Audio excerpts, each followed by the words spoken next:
Tell them run it up. I wake up. Yeah. I wake up, flex, thumb down now. Check. No drip, this Wet. Tell them run it up. No sleep, no Rest. Might crash, might Wreck. but first I Stretch. Tell them run it up. I wake up, Flex. thumb down now. Check. No drip, this Wet. Tell them run it up. No sleep, no Rest. Might crash, might Wreck. but first I Stretch. Tell them run it up. 9 out of 10 roll through my hands, I'm by my lonely. Turned to a savage, now my baby wants to hold me. I love my fans, don't need no friends, I got my homies. Thought I could trust you, I find out you tried to zone me. I'm number one up on that court, I'm Nick McGrady. The first one in, the last one out, can't call me lazy. Put in my hours, send the invoice.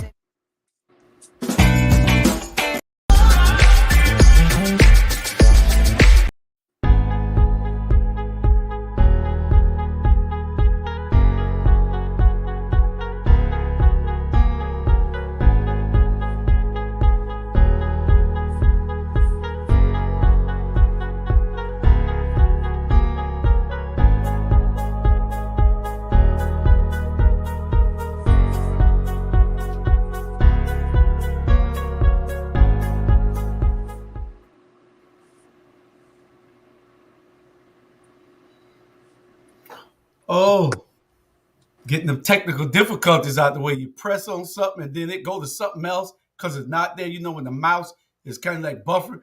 Hey, it ain't my fault. Blame AT&T. So yes, sir.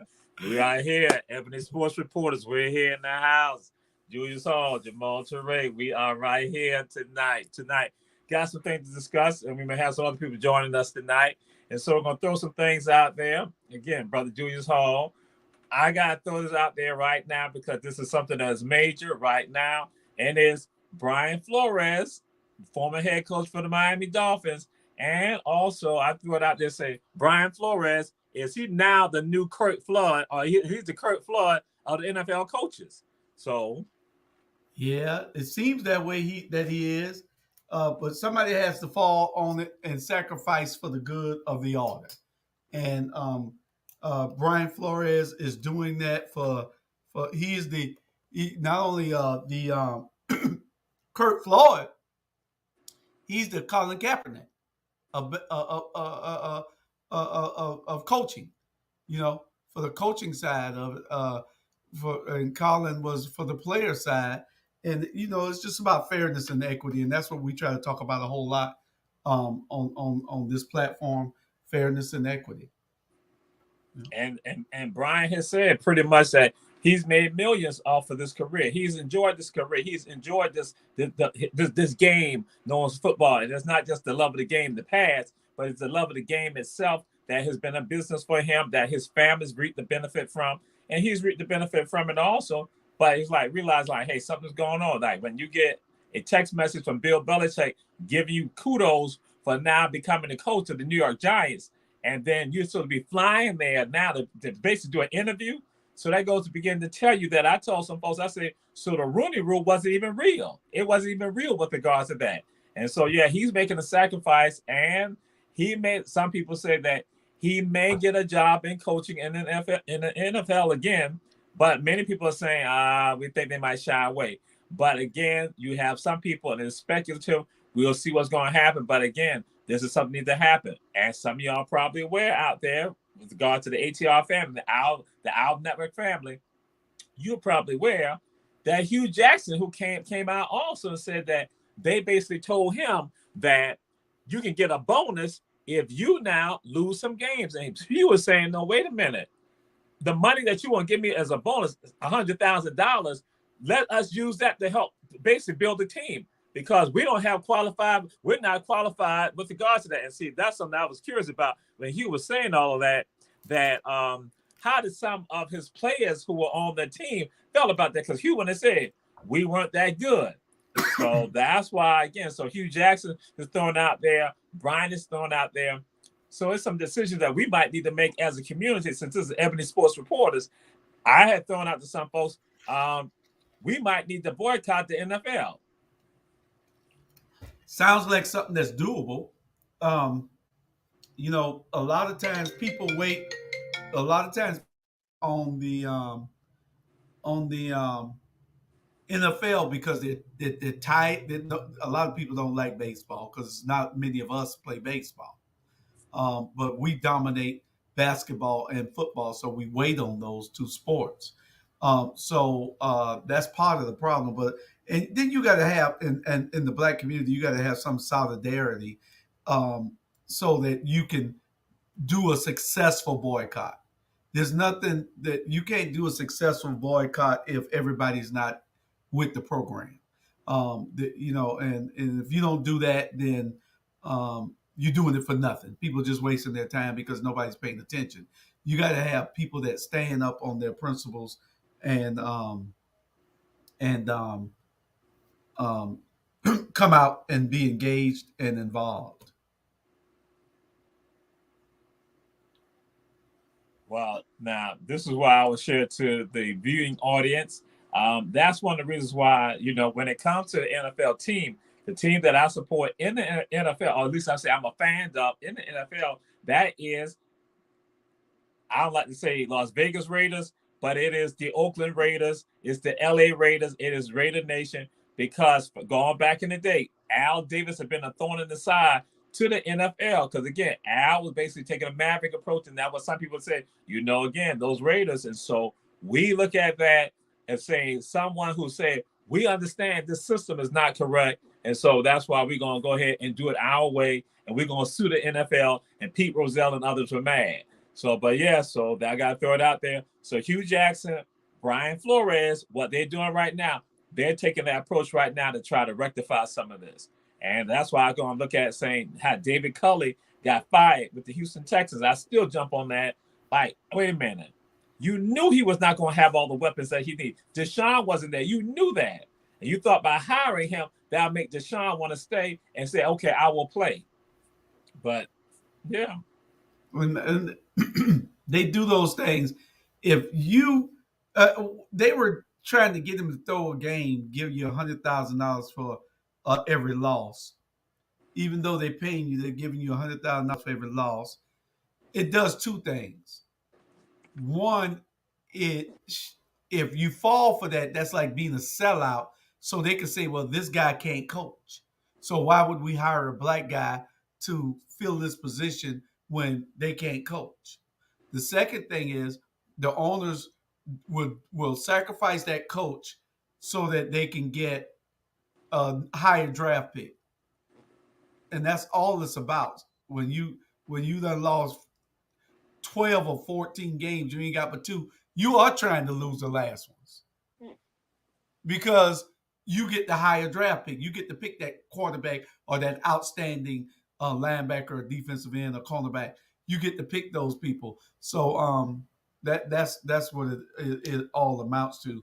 But if it's the first part about making that coach a failure so that you could show that black coaches shouldn't be there. Think about it, $100,000 a game. These are billionaires. If they all came up together with this plan and they say, okay, well, this is what we need to do. These guys are going to take over this whole league after a while. Then let's put this money together. And every time there's a loss, we'll give that black coach $100,000. It's systematic and it's a diabolical plan. But see, people don't think that these people think this way. They do, you know. And that's it exactly. And because right now, people getting hyped up for the Super Bowl. One of the keys now, people looking at Matt Stafford with regards to what he has done for the Rams to get to the Super Bowl.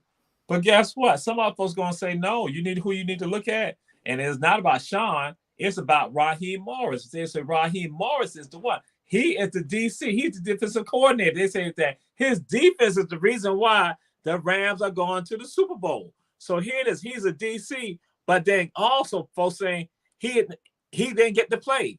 Eric Bieniemy not getting to play. So here go folks who got top-rated defenses and also offenses, but not getting to play. And so that's why I think the work that Brian Flores is doing is necessary so that would bring about some changes. And so I guess what we'll do now, we'll move on to another one. And this is a question going to my boy, Jimmy Garofalo. I'm trying to figure out what is that about. So Jesus Hall, what is that in your opinion? What was going on? What's up with Jimmy? On which on the end? Yeah. I'm that trying to pass. That pass. That was I have no idea. I don't know. Everybody, even the commentator at the time, wondered what was that.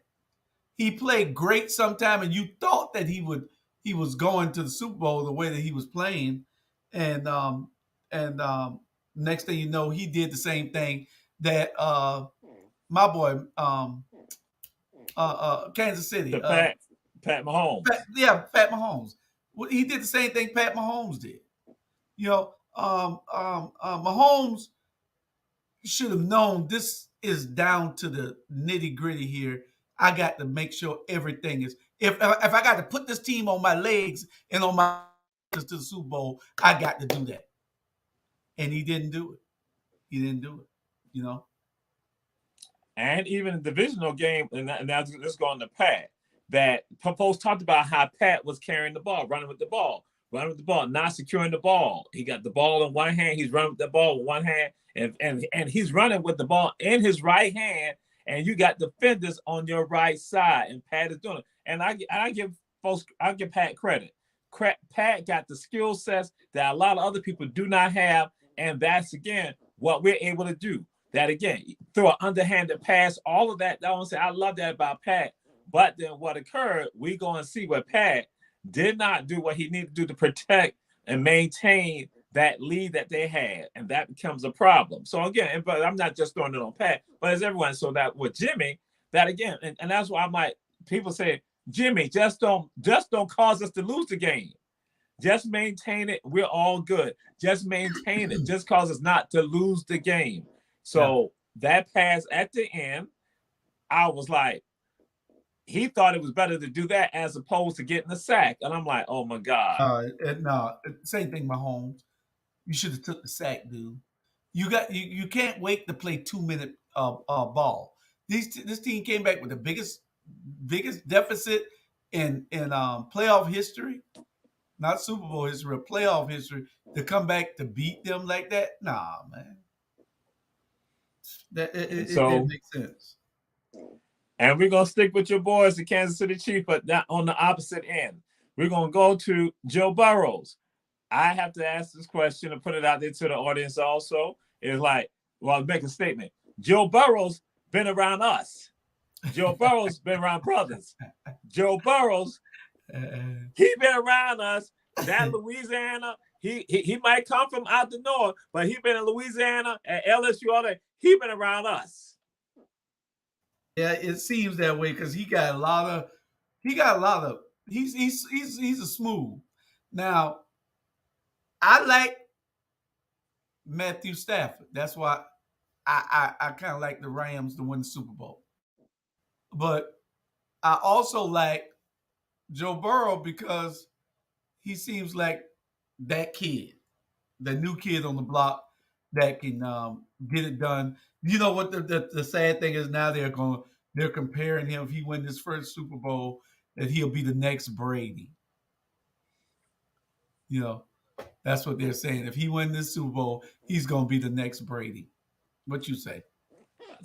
With regard to that, I think it would be too early to even say something like that. And so they always try to almost like immediately try to crown a successor. Well, no, we know we have to wait and see what's going to happen. We got to look at careers because, again, we go back to Kansas City when people talk about the dynasty of one because they made the pronouncement that Kansas City is a dynasty. I got respect for the Chiefs and with regard to the squad, and I like Eric, I like Andy, I like them. But then again, sometimes we are too quick to go and make these pronouncements. And let's look at the track record. That's what we need to do. So with regard to that, but the thing I say about Joe got the gold chain. Joe, he got the cigar. Joe got the sunglasses. Joe got the swagger. And now some people right now got upset with Joe because he basically went and inserted that, like they were like saying, is that chain real? He like, I make enough money for it to be real. So then they got upset about that. And I'm like saying, again, this is somebody got some confidence, but I'm going to say, I think there's some other undertones there because, again, Joe has the confidence as being around brothers that having that confidence, having that swagger. So that's some people I think are offended by that. So that's why I say, but again, I got to have mad respect for him. I did like what LSU when they won the championship. I did like that national championship. I had liked that with Coach Ed Ogeron. But now when he comes to NFL, I'm like saying, okay, he was Cincinnati. I'm like, cool. So, but I would have liked for Kansas City to go into the Super Bowl again, and based on again wanting to support Patrick Mahomes and the others. But now I gotta say, Joe is cool with me. Because I'm gonna say he got some of that swagger. Bernard Parker said everyone that watched that game knew he was looking for Tyreek Hill. And that's the problem. Tyreek Hill was devil coverage when he threw that man that ball. You got what the number 17? He had 2 or 3 other players that were playing great. Get the ball in them. But you know what, Jamal? One thing that I could say is that in football, when you got a 21-point lead, that's 3 touchdowns, and some teams can come back from that, Kansas City being one of them. When you got a team down, you supposed to crush them. Steve Spurrier, when he was at Florida Gators, he used to beat people by 50 points. And they used to say, why you ain't taking starters out? Why you didn't kneel down on that play? Steve Spurrier said, my players quit when the whistle blows. That's right. And I'm like, Kelsey got the skill set. Kelsey is a dominant force. I think a lot of people know that. That's why I'm like, he is a force that got to be utilized all the time. And that's why, again, you got Tyreek. That's one of the weapons. But again, Kelsey is, again, a dominant force. And so we're going to roll with that. I now got to throw it out there and say this right here and grab my hand. Tom Brady. Is he the greatest of all time? Because that's the conversation so many people are having. So many people are putting it out there. Tom Brady, the greatest of all time. Because are there not some others who are the greatest of all time? Tom Brady, you got a bunch of people that you could put up there. Jim Brown, Lawrence Taylor, O.J. Simpson, Walter Payton, Jerry Rice. Ted Bradshaw was bad. And a quarterback that I don't know how they keep throwing Tom out there when you got Montana was just an awesome quarterback. Montana was bad. Oh, yes. Mm-hmm.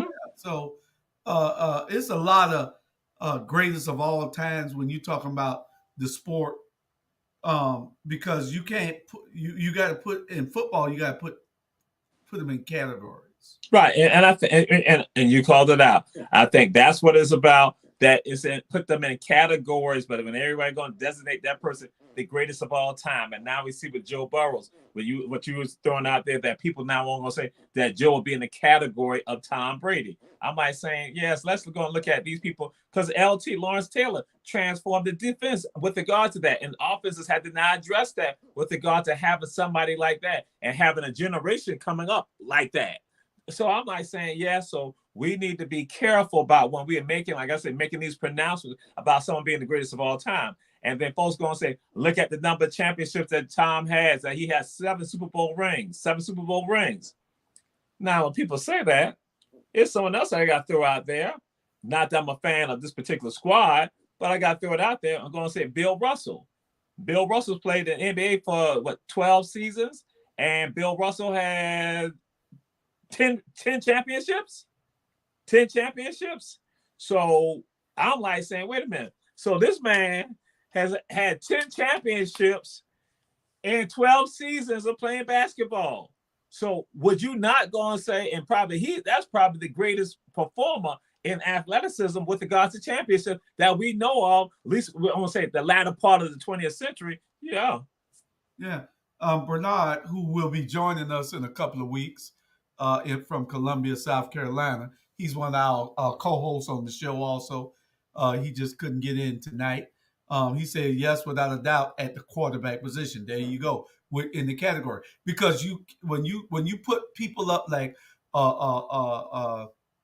Emmitt Smith, what is Emmitt still all-time leading rusher, or did somebody take his place?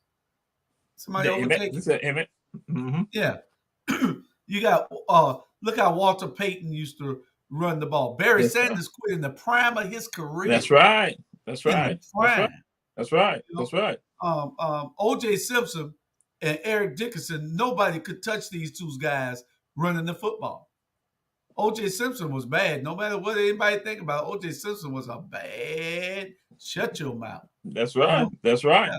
So when you put them in categories, because there you go with Jerry Rice, there you go with Randy Moss, there you go with these guys who were just outstanding athletes on the field in their respective positions.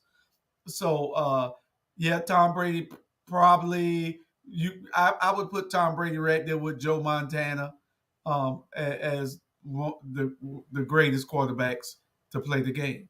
Hell, ain't none of them threw the ball better than Warren Moon. You know, Warren Moon threw the air out the ball. So it's just an opinion, because when you go to basketball and you say the greatest of all time with Michael Jordan, with the rings that he have and the way that he played, but the kids are getting more agile, more flexible. The game has changed a whole lot. You know, when you get from Michael to Kobe, from Bird to Magic and everybody. There were some great athletes. So yes, yeah, absolutely. And now we're gonna look at Warren Moon. Throw this out there too to the audience, that Warren Moon played in the CFL, in the Canadian Football League, before coming to the NFL. Because again, they were trying to thwart Warren after he died at University of Washington when he's a Husky. So Warren goes and he wins multiple Grey Cups there in the CFL, multiple Grey Cups in the CFL. So Warren Moon is doing it right there. So that's why I'm going to say yes when you talk about that. And those are the things I think when you throw it out there, we got to look at those categories, but we go and folks now go and lump it and put it in one person. And then you got to look at the eras also, the time period, because some people might go and say Otto Graham. Because again, we talking about Super Bowl era right now. But prior, when they had the NFL championship, you got to go back to them old Cleveland Brown teams, the Cleveland Browns, when they went in, again, championship. They win the NFL championship. So Otto Graham and others like that. So, so we got to look at the categories in the time period. And so when it comes down to this man called Tom Brady, another little story about Tom Brady, I ask people at times, I say, are you all familiar with the brother who coached and guided Tom Brady? And most people don't even have a clue. I say Tom Brady would not be Tom Brady if it was not for Greg Harden. Who is Greg Harden? Former athletic director at University of Michigan, at UM. Also a motivational speaker. That here go Tom Brady when he not gets there. It is Greg Harden who's not shaping him mentally, shaping him with regards, again, we know you got the skill sets, but now I got to get your mind developed and get that right. So again, and what so many people do not give him credit, but Brady, I will say in the early 2000s, when after he's drafted, he will acknowledge Greg, but many others go and just like kind of brush it off because there's someone else who also who acknowledge again the influence of Greg Harden on their life, and that is Desmond Howard. Desmond, again, Heisman Trophy winner from Michigan. So again, he goes and acknowledges his brother right here. And so sometimes, a lot of times when I hear people talking about Brady and they're going to talk about Belichick, I'm like, no, Tom Brady was set before he got to New England. He was already set. He was set when he was at Michigan because this brother, Greg Harden, who's a motivational speaker, again, emphasize that, and he's out there on the circuit right now, and has been out there. He was the one that shaped the dynamics for Tom Brady to become Tom Brady, and Desmond Howard and others are giving him credit on the work that he did with them at University of Michigan. Well, and then when he went to Tampa Bay, he had Byron Leftwich. Leftwich. Right? Mm-hmm. Yeah. Yeah, Byron Leftwich. So, he had some great coaches because Byron Leftwich used to sling that ball, boy. That boy, they used to sling that ball. I used to love Byron Leftwich. That boy used to throw that ball. And some were hoping that Brian might be the person to now come in and rescue the Jacksonville Jaguars. That's been a lot of people thought that have Byron come now be the coach there, to go to the Jacksonville Jaguars. So because they said, and that will help. That will help Trevor Lawrence. That's what some people are thinking. And people like Byron Leftwich needs to have a look. They needed to get a look from these teams at those coaching positions because they are exemplifying greatness in that particular skill set of coaching.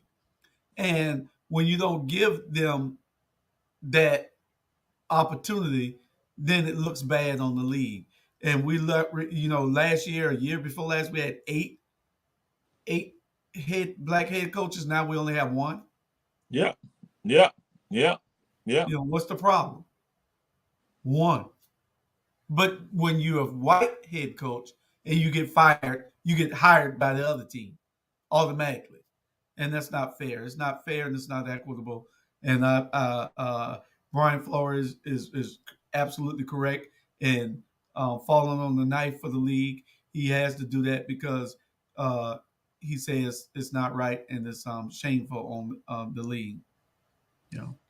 And with those Caucasian coaches, also they can have 2, 3, 4 seasons of losing, and they still got opportunity. They still are right there. They're still working their machine. Yeah, they let them do that. African American coaches have one season, and they get rid of them. 2 seasons, bam, they are gone.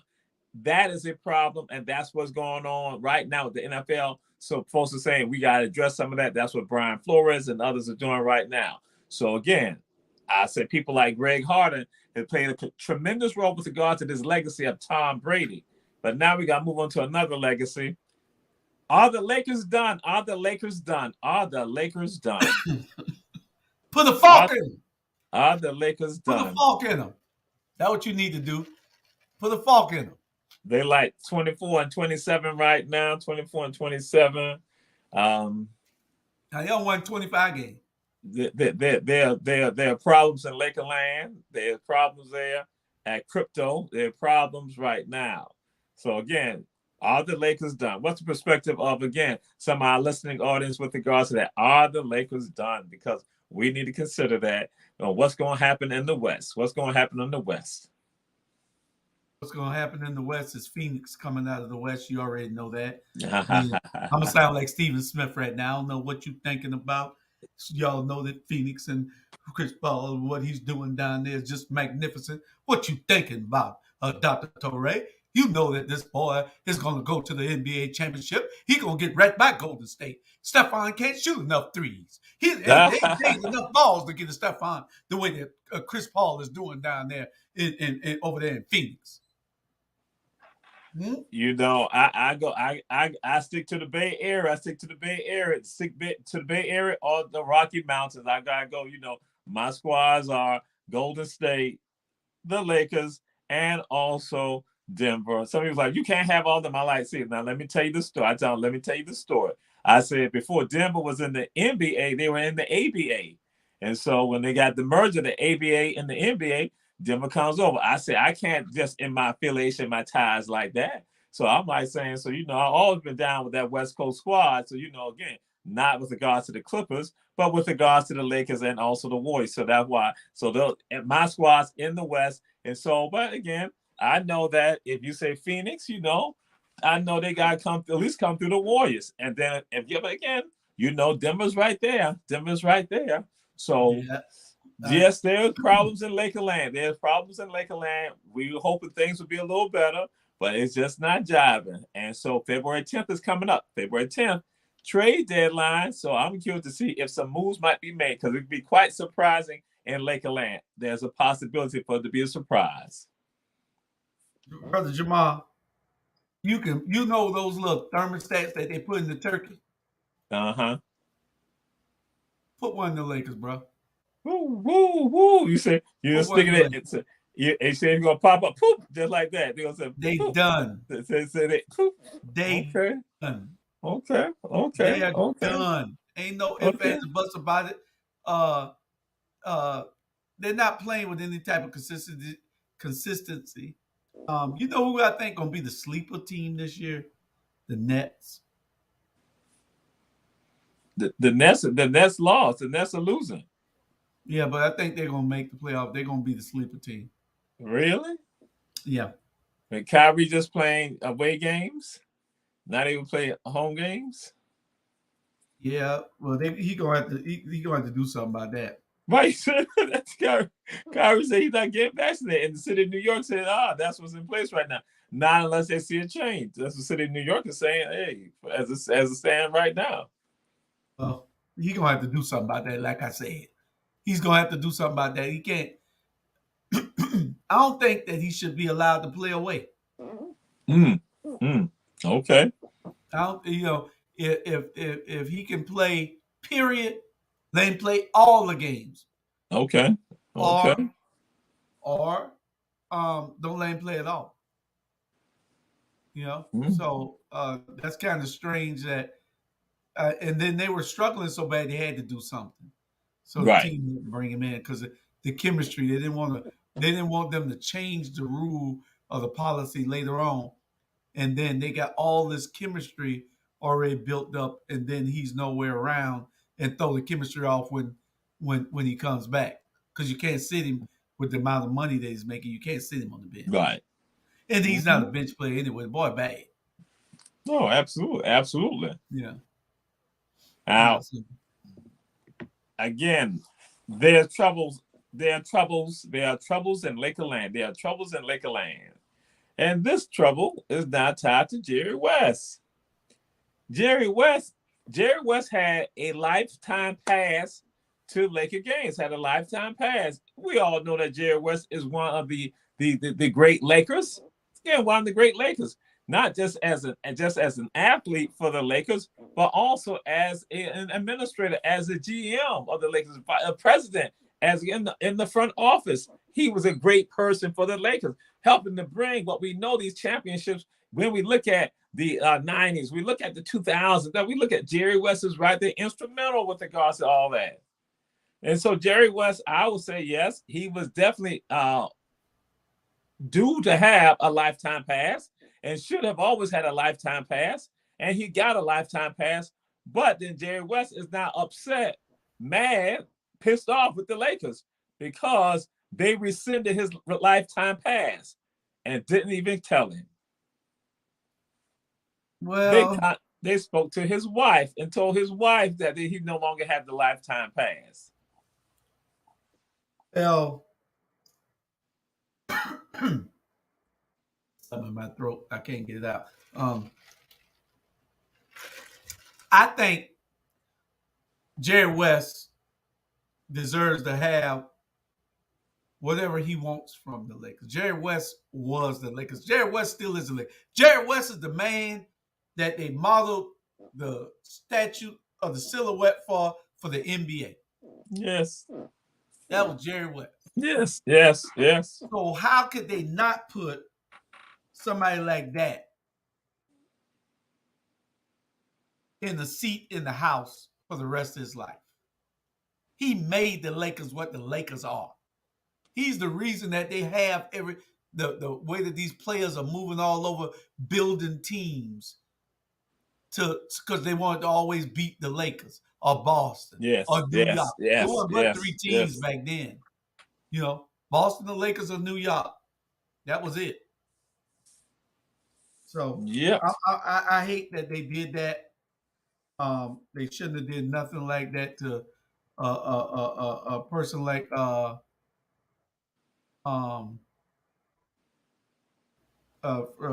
Jerry West. So I just hate it for him. He deserves it. One of their legends, one of their legends, and you do this to one of your legends. It was like insane, especially when he goes like saying, they don't even call me. They don't even call me directly. they contact and talk to my wife, tell my wife, but they don't talk to me directly. Like, again, I'm like saying, wait a minute. That is some extreme pettiness right there on the parts of the Laker organization, their front office. Yeah, I'm like, that's extremely petty. I'm like, the Buss family should be ashamed of itself with regards to how that went down. And so again, disrespecting one of your own, who's the reason why you are even in a position to claim some of these championships right now. As a player, as a GM, front office personnel, all of that, charge of operations. Wow. So we're going to move on to another little segment. And this segment I like to call Find Blank a Home. Find this person at home. So Julius Hall, who do you need to find a home for? Who do you say we need to find a home for? I think we need to find for Deshaun Watson. They need to bring him down south where he's from, bring him on here to Atlanta Falcons, tell Matt Ryan we through with you, and in the meantime, bring Brian Flores on to Atlanta and tell the coach, okay, we're going to pay you and get the hell up out of here. We got to bring some excitement to this Chocolate City. I think that's a home that we need to find for Deshaun Watson in Atlanta. And I had not thought about Deshaun myself, but that's a good one right there. That's a good one with regards to finding a home for Deshaun. There's another quarterback I'm going to tell folks we need to find a home for. That's Russell Wilson. We need to find a home for Russell Wilson. The way things are going, even from last year, and Russell kind of like peel back on what he was saying. But again, Russell said the love was basically gone from out of Seattle. So, but again, need to find a home for Russell Wilson. Someone else, I was going to say, need to find a home for Ben Simmons. Need to find a home for Ben Simmons. Yeah. Need to find a home for Ben Simmons. That is desperately needed. And so some people think by the trade deadline, that's some deals going to be worked out for Ben Simmons, but that remains to be seen. Like I say, find a home for Ben Simmons. Find a home for him. It is needed. It is absolutely needed because, again, when those players make that amount of money and the team is not satisfied with them and they're not satisfied with the team, get the player on out of there. There's a lot of teams that will take Ben Simmons. There's a lot of teams. Yeah. It's a little different than the NFL. When they blackball you in the NFL, you damn near blackballed out of whatever forever. Yes. But Ben Simmons in the NBA is different. I know we need to find a home for Colin Kaepernick. He's not getting any younger. Right. I don't think Colin gonna come back. I think he's just gonna sit back and do what he's doing, and not gonna come back. But teams got to, they look over us, Jamal, and they shouldn't because the whole world is watching, and you can see that this is blatant racism, especially when you talk about the black coaches in the NFL. When you talk about Colin Kaepernick, players are treated different. Take Aaron Rodgers, for instance. He lied and said he didn't take the right. That he was vaccinated, so all that. So yeah, and he was talking about his vaccination for the flu. He was talking about his vaccination for a tetanus shot or something. He was playing trick with the words. And so when they asked him that, he said, yeah, because that's what he was. But he wasn't for this COVID. And so but Cam Newton got kicked off the team for the same thing, virtually. Yes. So it's crazy. It's a double standard. They do it in our face, and it's disrespectful. And like you say, maybe we should be boycotting the NFL. Because until you make people do right and touch them in the pockets, they're not going to do right. They're not going to respect you or do anything for you. Right. Yes, sir. So now, J.R. Smith and HBCUs. J.R. Smith, and now he's on the golf team at North Carolina A&T, and he's done well academically with regards to it. But he still said that, hey, if someone come off him a 10-day contract, he'll go take the 10-day contract with regards to the NBA. But again, he's doing his thing, golfing, and respecting that. And so again, that gives us more exposure with regards to HBCUs. And any thoughts with regards to that? Well, I think all these players, when they leave, they have a duty and a responsibility to go back and do something in the community. We have one sports legend around here that I don't, and he's supposed to be on this show. I don't particularly care with how he's being blackballed throughout the whole city, but I think that it would be great to put somebody of that stature. He's more respected around the world than he is in Savannah, and that's one of the things happen in this city. We don't respect our superstars, and Gator Rivers. I remember since I was a little boy, so putting him on the basketball team to coach a Savannah High, put it where he could be there. This brings prominence to your city. I really think that Gator Rivers should be coaching somewhere in this city, even at Savannah State. You know what I'm saying? Right. He's a hell of a coach now. He's fundamentally sound with basketball. He might be screwed up in the head, but Gator Rivers is fundamentally sound with basketball. That's my good friend, so I can say that about it. So, yes, and Gator Rivers play basketball at Heaven V. Jenkins High School. To let everyone know that Gator Rivers is a HVJ alum. Just to let y'all know that. He transferred on over to Beach. Let y'all know that that's what occurred. Yes, that's what happened. Yes, indeed. Now, Bernard Parker, yeah, he is an old Steelers fan. He talking about his Steelers need a black mobile quarterback. Well, you need to find a home for Deshaun Watson. Bring him there. Ben gone. Bring Ben. Y'all got a chance to get. It's a couple of great black mobile quarterbacks that's coming out. That their stocks have already risen. So we'll be watching this real close to see what they do. Where do you think that the boy that just won the championship going to end up at? So which Bennett for Georgia, University of Georgia. He'll see you this year. Well, what has said, that's why when you were saying, I just want what has been said is that he is not the prototype NFL quarterback. Mm-hmm. He's fine to be a college quarterback, and also they're gonna say that he is a manager. He manages. So yeah, he may get drafted, but then where he's gonna get drafted, I don't think that he's not a high draft pick. At least that's my thoughts. And people are gonna do it because he's from UGA. That's what goes on, and that's what comes into play. But I'm like saying, no, he's not all that.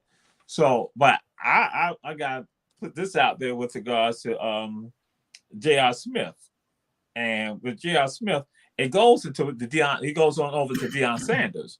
When Travis Hunter, who's out of Georgia, Travis Hunter, when he now goes and signs with Jackson State, because people thought that he had committed himself to Florida State, and this went on. So they thought they had been on him since, like before the senior year. They've been on him, making sure that he's still going to be committed to come to Florida State.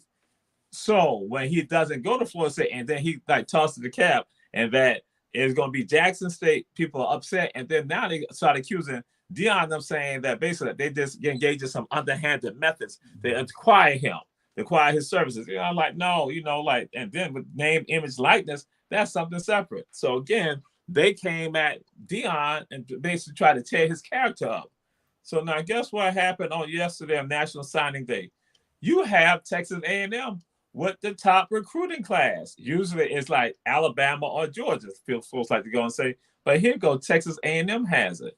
And so now what happened? Lane Kiffin over at Ole Miss, he starts insinuating stuff about what's going on, as if, there's like a $30 million slush fund. That's how they got all those athletes. So again, Jimbo Fisher is pissed off. So, but my thing is So they have the conversation amongst themselves like that. But when it came down to Deion not getting athletes that were committed to, say, to the Division I, the highest level of 5-star, blue star, 5-star athlete, and he now is going to Jackson State. And people are upset that an HBCU could pull that off, but Travis Hunter did it. And then they accused Deion of basically engaging in some, nefarious ways to acquire it. So I'm like looking at them, assessing them right now, like, oh, Lane Kiffin's the only one saying this about Jimbo Fisher them at Texas A&M. Why are the other people who did that with regard to Deion? They're putting the information out there. Yeah. Well, and people just want to go where they can get the best shot at making it to the next level. Right. Deion gives these kids that. If you're a cornerback, especially, and you go in there, people are going to be looking at you because Deion taught you. That's right, and that's it. And that's what the brother Travis is a cornerback wide receiver. So something that he'd be basically be a cornerback. So I'm like saying, hey, come on now. Come on. And what Deion is doing at Jackson State is awesome. And that's what I was talking about. Shannon Sharp went right here to Savannah State. Yeah. You got the Handbrake boys that went to Savannah State.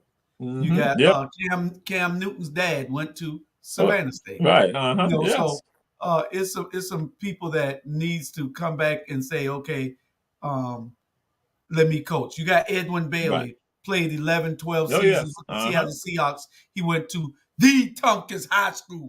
Oh, I thought he went to Groves. No, he went to Tompkins.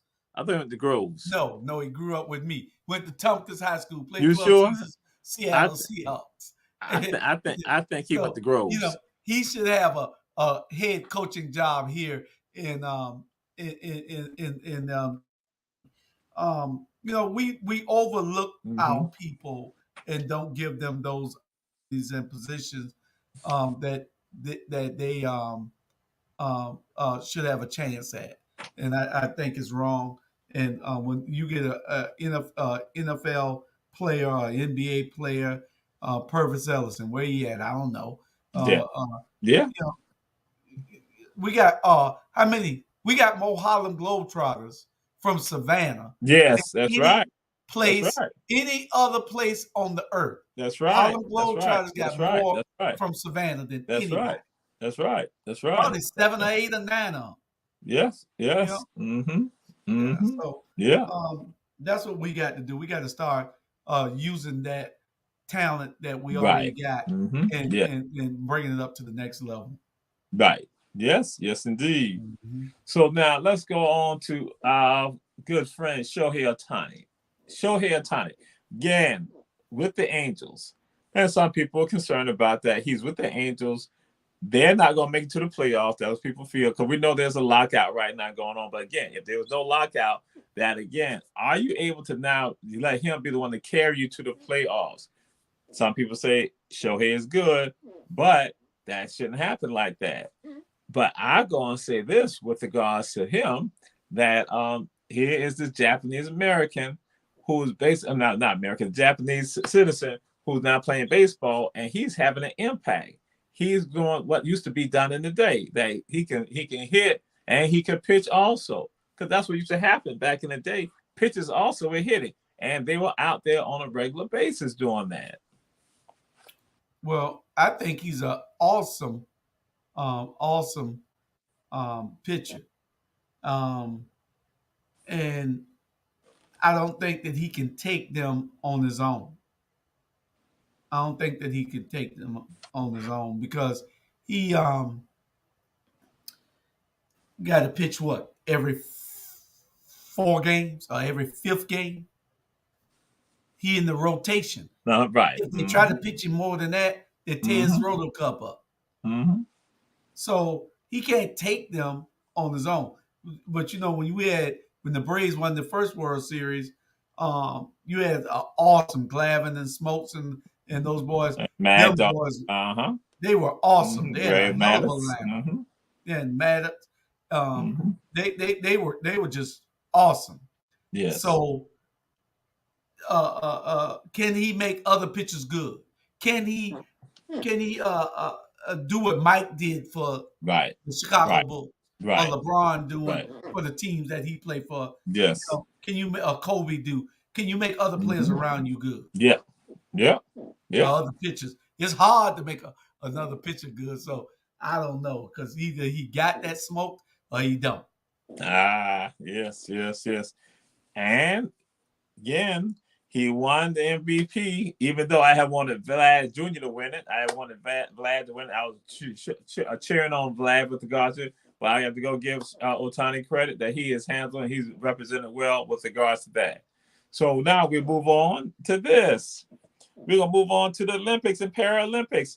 There are African Americans who are in the Paralympics and also in the Olympics. And right now, just some surprising thing for some people, you got Jamaicans, you got, again, Jamaica, the island nation of Jamaica. They have participants in the Olympics. Then we also got Ghana.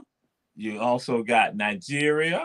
You got Madagascar. So you see, even African countries, some of them are participating in the Olympics, and they are a lot of them participating in the Alpine. They are doing all the skiing. You got then also some doing the bobsled. But you see us right there representing well. Yeah. In both Olympics and the Paralympics. Yes. So that's going to be interesting. Where are the Olympics at this year? I mean, in Beijing. In Beijing. Okay. In Beijing. So, and of course, that's some of the concerns that people have too. Because COVID is still real. People talk because you got some. I want to say, Taylor wasn't able to go because she had a COVID issue. So I'm thinking that she'll be fine eventually. And so then, the bobsled has not begun yet, but that's something to be looking out for with regards to that. And so we'll move on from that. We now go to who should be the MVP in the NBA. Who should it be? And so some people throwing out there Joel Embiid. Is Joel Embiid the MVP? Embiid is good, but I don't know whether they're going to be able to repeat. And in order to be the MVP, you're gonna have to win the championship. I think, or be real close to it. I think the MVP right now will have to be either Chris Paul or Steph Curry. Yeah, I agree with you. I think good point. Two good choices with regards to that. Two good choices. So yes. So we'll see. It's got some good teams out there playing good ball with some no-name players. Miami, Memphis, they're playing good ball. Jimmy Butler, I'm saying they ain't no name. But Jimmy Butler's, everybody knows Jimmy. Jimmy's just a baller. And Ja Morant, hey. Morant is gonna be that guy. Yes. He gonna be that guy. Mm-hmm. He's already shown you he is. That's gonna right. be that guy. That's right. He's a bad boy. He's scared. Right. He engaged in the training even before he got into the NBA, and that's tied to his father. So that's why I say I have mad respect for Ja, because he's put the work in to condition himself to be what he is, and you see that manifested on the courts. Absolutely. And so with regards to this, so I think many of us keep our eyes open, and some people say right now, this part of the dog days of the NBA because it's not getting close to the All-Star break, and so people they're just going through that grind right now. So that's why I guess some people might have losing streaks. So I think the Nets have had like a 4-game losing streak. I think they're on a 4-game losing streak. So again, they're like, okay, we're in the dog days right now. I think the Wizards just beat the Nets also, and so now we're gonna look at Rafael Nadal, his 21 victories, which put him ahead of Joker and also Federer. Again, he's ahead of them right now. He has 21. And so he even saying hey, that's not enough. That's not enough. Again, because Joker's right there behind me. And the thing about me with the Australia Open was that how they had let Joker come into Australia and almost like saying, okay, we told everybody else they need to get a vaccine, get the booster. But you can just come fine. But then Australia, the government says, no, shut it down. We're not going to let him just come in like that. So what's your thoughts and perspectives with regards to that? Well, got to you're a tennis player too, right? You're a tennis player too. Of course. I played everything. Tennis was one of my favorite sports. Y'all saw me on my page the other day, going back on the court after 20-something years, and I still got it. You know, I was aching for another. Hey, that was a month ago. I'm still aching. Okay. Tennis works every bone in your body. Say tennis. Yeah, but Raphael is a bad boy. I like his game.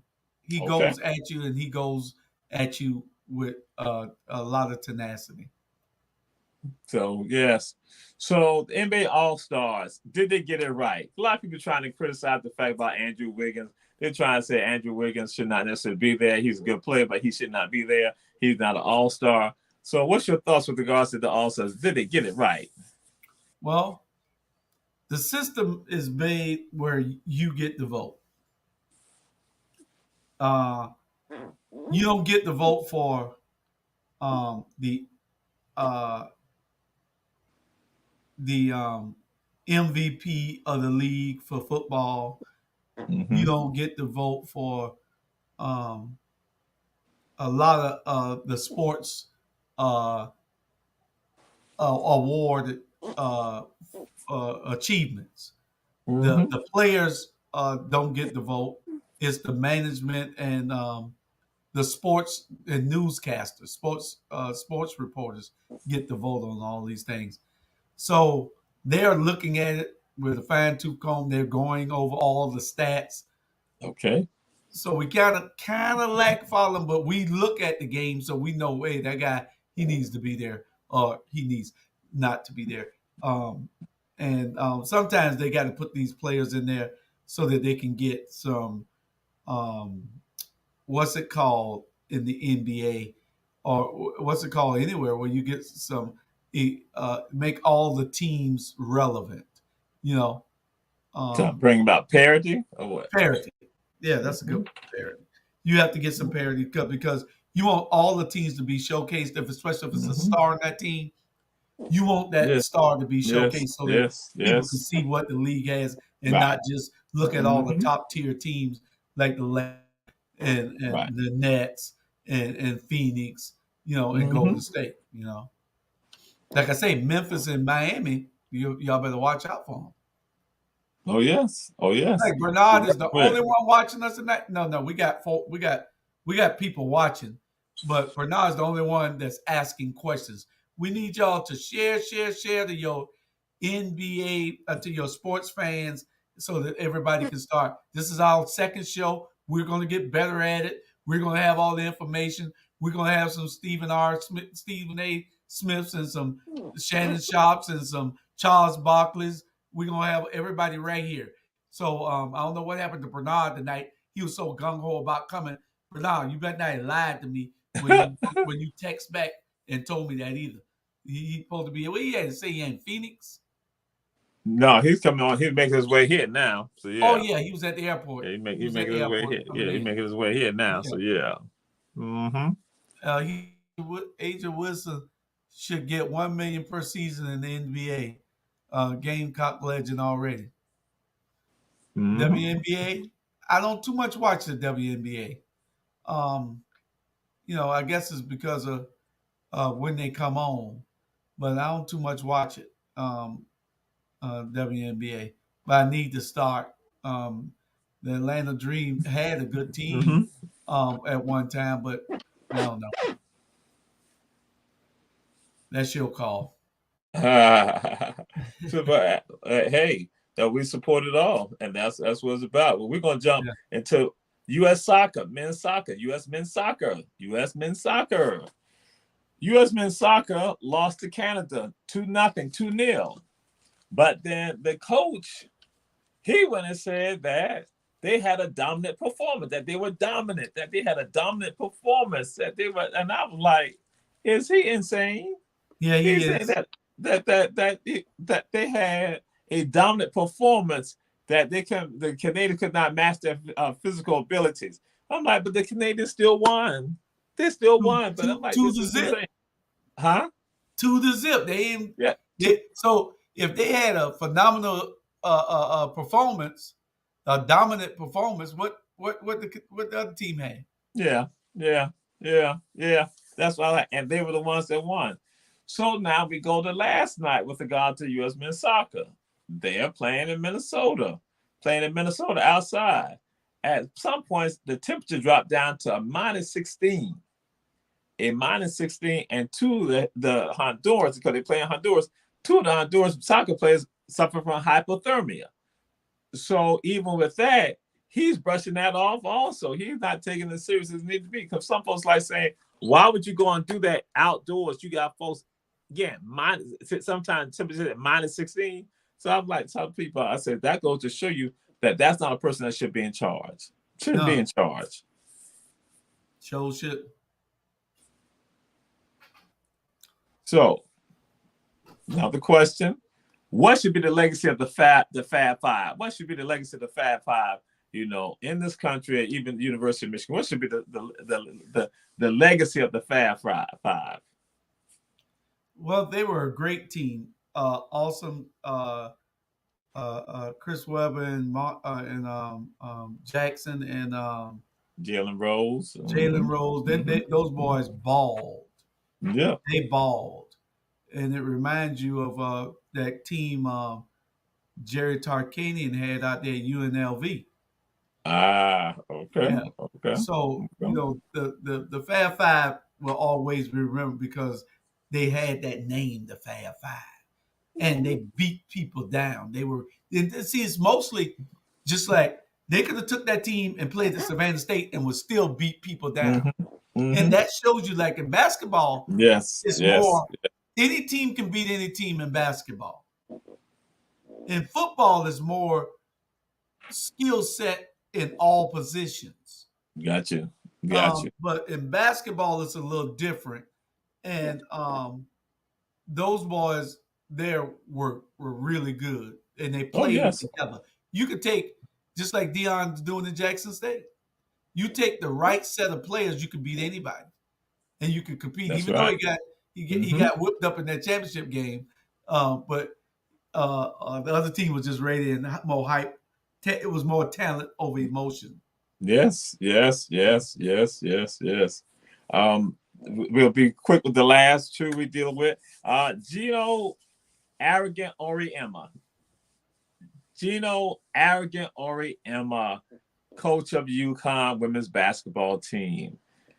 Gino, to me, has not evolved into it may probably always was there, but it has now gotten worse with regards to his attitude and demeanor with regards to the ladies that he's coaching, and then dealing with the media and everyone else. What's your thoughts, your perspective with regards to Gino as I come Arrogant Auriemma? I never liked Gino. It was almost like New England Patriots to me. But I loved his players. Yes. But I hated the team and him because they made too much of him. Okay. I liked Pat Summitt better than I liked him. Yes. And he had the most dominant players on the earth. Yes. On the earth. Yes. Everybody went there or Stanford. Now they're going to South Carolina. Yeah. Absolutely. Mm-hmm. So I tell folks it is time out with regard to Gino and his antics. Because again, we have to put him in his place, and so that's what needed you. And you put it out there, so I ain't got to elaborate further with regards to that. And the last subject, and so we'll talk about this. And that here goes someone who's been a part of championships, someone who's been part of in the playoffs. That's one of the greatest hitters of all time. That is Fred Crime Dog McGriff. Fred McGriff.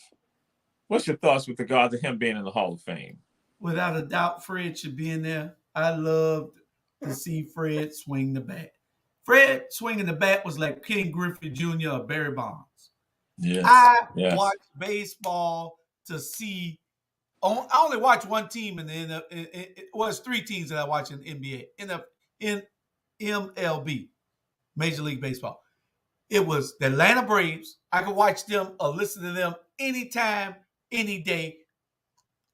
Right now, Yes, But the yes, only yes. other two listen to watch was Boston and the Yankees playing each other.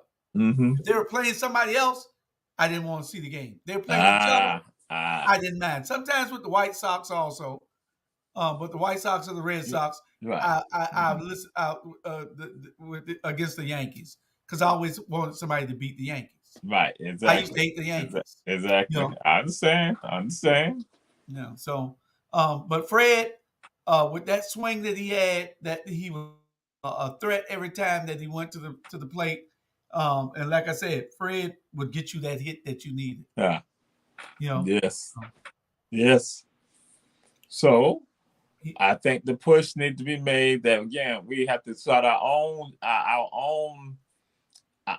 publicity, our own campaign to let folks know about these folks who've been left out of the Hall of Fame. yeah, we We do. we have to make that push. And then now they have created other committees. Now let these other committees know that the community, that the fans, that's what they want. That's what they want to see. And I'm saying Fred McGriff should be in the Hall of Fame. He's produced not just here in Atlanta, but he's producing other teams too around the entire country with regard to the MLB. He's done that, and he should be awarded with regard to his legacy. And that I think folks in Atlanta, if any place, should be screaming and hollering about that because he's been responsible for them. Because the Braves were getting to the World Series, but we're not winning. But Fred is instrumental with regards to again winning the World Series. That's prior to this World Series championship that we got last year in 2021. So again, Fred McGriff, I threw it out there. I want folks to know this is the man that should be in the Hall of Fame. That team that Atlanta Braves had when they won in '95 is damn near everybody on that team should be in the Hall of That's Fame. true. That's They true. were that was a great team. That was I'm talking. That was a great team. This team here they had that won it this year, last year. It was an awesome team too. Awesome team. So, you Fred should be in the Hall of Fame. Yes, absolutely, absolutely. So that's all for us with regards to Ebony Sports Reporters, and we're now tossing on over to our producer. All right. So tonight, y'all got round 2, second show for what we have here as the Ebony Sports Reporters. This is us. Y'all tune in, tell people that they can get all their sports information here. We're going to get better and better at it. We have about 12 different hosts. One of us will be in control every week because we want to make sure that you get the information. We want to make sure that we bring you sports, politics, health, religion, everything off of this platform. So y'all stay tuned and we will bring it to you. I want to thank Dr. Torre because he's such a staple on this network and you're building something great. When it goes down into history, it won't just say Julius Hall. Right. It'll say all of you all also, especially Dr. Torre, because you're there. All my co-hosts last night didn't show up, but you saw me in there by myself, and you didn't want me to go to criticizing everybody, so you jumped on to stop me because you know I was gonna go off because I could carry 2 hours by myself. So I appreciate you, my brother, and y'all just tune in, like and share, and tell everybody about all the shows that we have. Matter of fact, before I leave, I'm gonna play. I think I got it. No, I don't have it. Do I? I think I got it. I'm gonna play it as we go out, and then I'll end the show.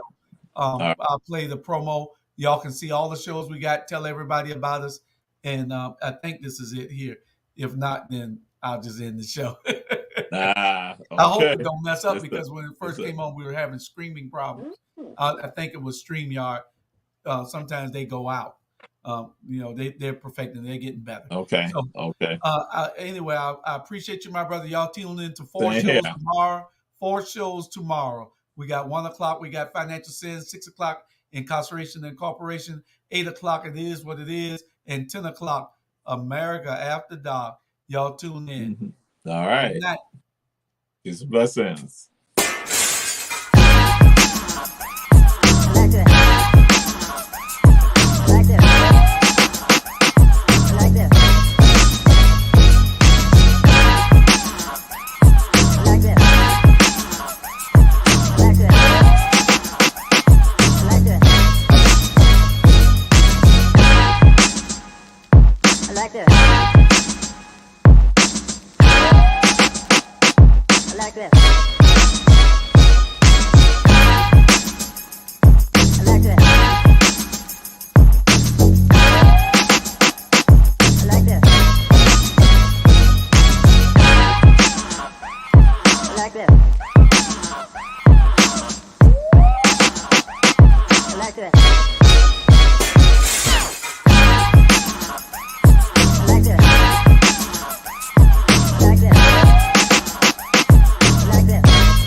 like this.